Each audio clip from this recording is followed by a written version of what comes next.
तेलंगाना की प्राप्ति के लिए जिन युवाओं ने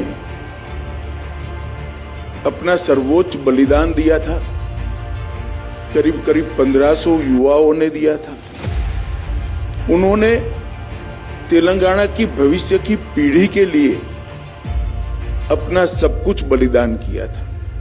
आशंकित 30 नवंबर को तेलंगाना का चुनाव होना है। मैं तेलंगाना की जनता को, सारे मतदाताओं को अपील करना चाहता हूं कि आपका एक वोट केवल एक विधायक या एक सरकार का निर्णय नहीं करेगा। आपका एक वोट तेलंगाना और भारत के भविष्य का निर्णय और निर्धार करेगा।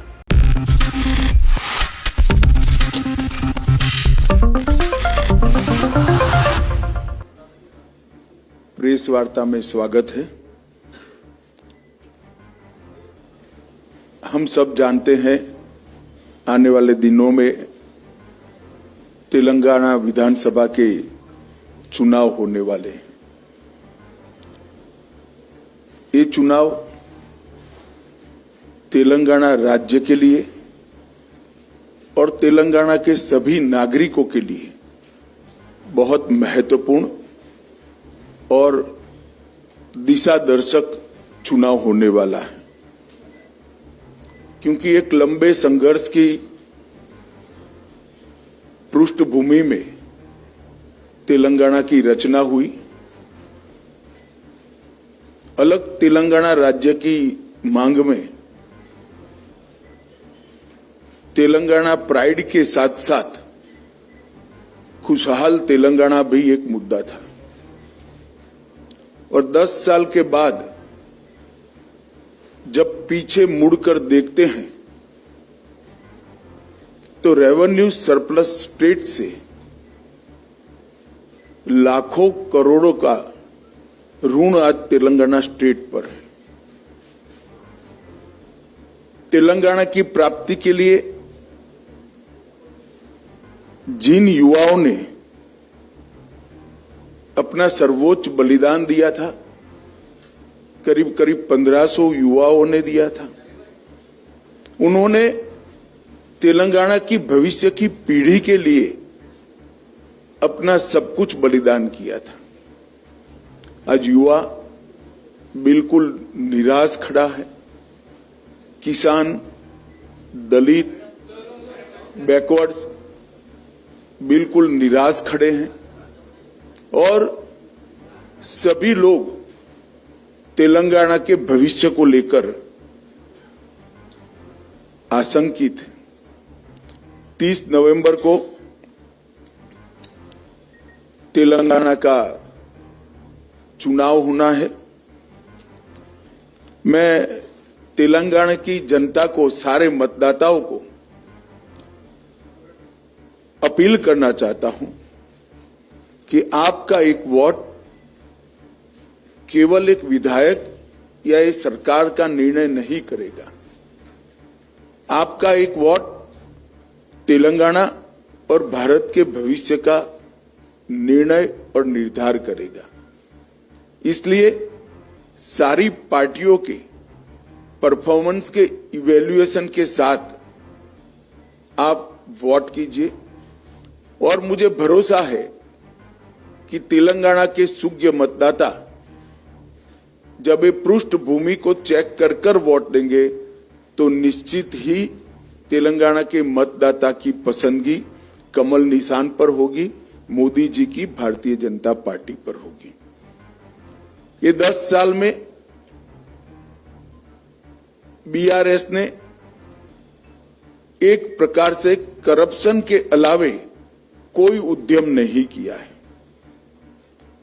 मिशन भागीरथ घोटाला हो, पासपोर्ट स्कैम हो, मियापुर भूमि सौदे का 4000 करोड़ का घोटाला हो, आउटर रिंग रोड सिर्फ औने पौने दाम पर बेच देने का घोटाला हो, कालेश्वरम परियोजना का घोटाला हो, शराब घोटाले को हम सभी जानते ही है।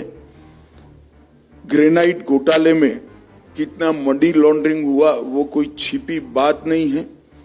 2020 की बाढ़ राहत में भी घोटाला किया गया।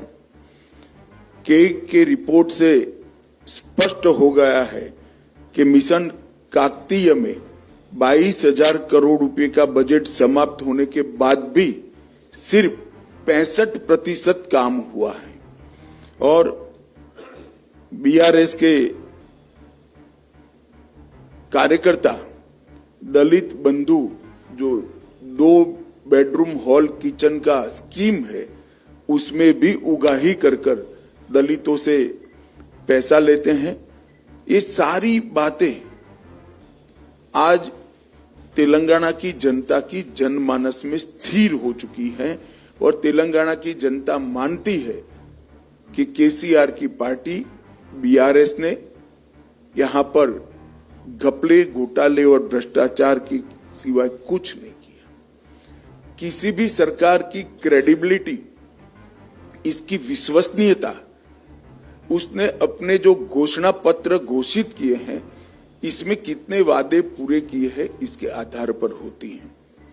1 लाख नौकरियां देने का वादा किया था, 8 से ज्यादा पेपर लीक हुए और क्यों पेपर लीक हुए हम सब जानते हैं। भर्तियां हो नहीं पाई। 3,000 रुपया प्रतिमाह बेकारी भत्ता देने का वादा किया था, वो भी पूरा नहीं हुआ। 40 लाख बच्चों को केजी से पीजी तक मुफ्त शिक्षा देनी थी, वो भी वादा पूरा नहीं हुआ। 7 लाख गरीबों को घर देने का वादा उन्होंने पूरा नहीं किया, मोदी जी ने इसका प्रयास किया। गरीबों का 1 लाख रुपए का लोन माफ करना था, वो भी नहीं हुआ। हर जिले में एक सुपर स्पेशलिटी अस्पताल खोलना था, वो भी नहीं हुआ है। Cinema city, pharma city, textile city, sport city और एजुकेशन सिटी, ये सभी बनाने का वादा था। सिटी कहीं पर दिखाई नहीं पड़ती है और सिटी के लिए जो जमीन था वो सारा गबन कर केसीआर के लोगों ने भ्रष्टाचार किया है।